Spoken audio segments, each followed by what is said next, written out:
Hello, and welcome back for another adventure in the cookie jar. Today we're doing the 18th recipe from the Red Velvet Cupcake Murder. They are the fruit and nut cookies.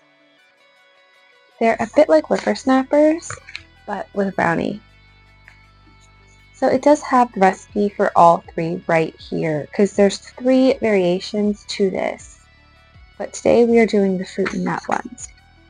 So for this one, we are going to preheat the oven to 350. You're going to make the recipe as follows. So this whole recipe right here is the fruit and nut, and then the other 2 recipes are a variant of that. You take and sub stuff away from it. So you're going to want 1 box of brownie mix, 3 tablespoons of all-purpose flour, half a teaspoon of cinnamon, half a cup of chopped nuts, your choice, a third of a cup of vegetable oil, 2 large eggs, half a cup of chocolate chips, and a half a cup of raisins.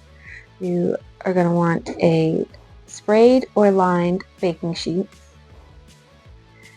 And then it's just mixing your dry ingredients and your wet ingredients, mixing them together. Do not over stir. Stirring in your chocolate chips and your raisins, and then dropping them onto a cookie sheet and baking them for 8 to 10 minutes. And then you let it cool for 2 minutes and you're done. With that being said, let's get started. This is everything we're going to need. So in our first bowl, our large bowl, we're going to add our brownie mix.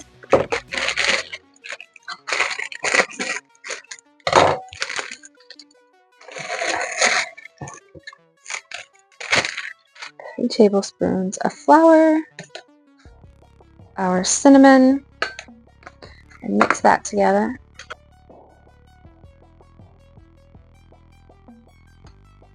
So into our dry mixture, apparently we are to add our chopped nuts, eggs, oil,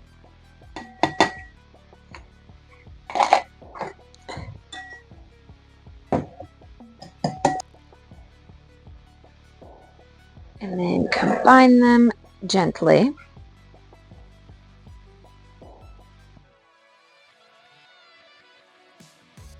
Alright, next thing we're going to do is add our chips and our raisins and get those mixed in. Fortunately, it does not have a yield amount on this, so I have no idea how many cookies we're supposed to be getting out of it. So I'm just going to scoop it up and see where we end up. Here is what we ended up with, and now we're just going to bake them for 8 to 10 minutes.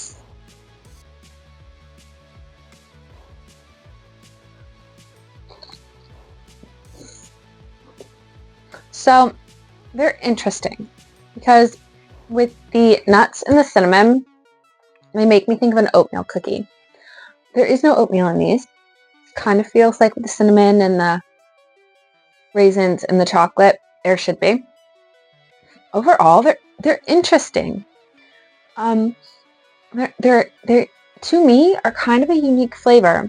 They're also, if you are an edge of the pan brownie person, stop making brownies, just make these cookies. It's like each cookie is an edge piece. They are crispy, yet chewy. I was worried I was going to overbake them because I ended up baking mine for closer to 20. And I don't know if it's because the box I got, while it did say it was an 8x8, it said it was a thick brownie at an 8x8. I think it was more so made for a 9x13 pan. But I always find brownies to be really thin when you make them like that. Anyhow, overall, this is really good. I like this version. I do not think I'm going to like the next 3 or 2. They're so similar. Essentially, what you do is you drop the nuts and the fruit and the cinnamon, and you just make, in one box, you're dumping in a thing of diced green chilies. In the other box, you're dumping in a thing of diced jalapenos. Neither of those sound appealing to me because I am not a spicy person. I am sure they will be good for someone who likes those. But I also feel like we have made a variation on that before without making them cookies. Because she made the spicy brownies for Mike at one point as a you said her brownies were better than mine. We'll see about that. And she made them as a joke. So I feel like she's made something similar to this before, but it just wasn't a cookie. I didn't like those. I don't feel like. I might have ate one or two, but I don't think I like them very much. Anyway, if you are interested in seeing those, they are the hot stuff brownie cookies. So if you want to see those, join us next week. I hope you have a good one. Bye, guys.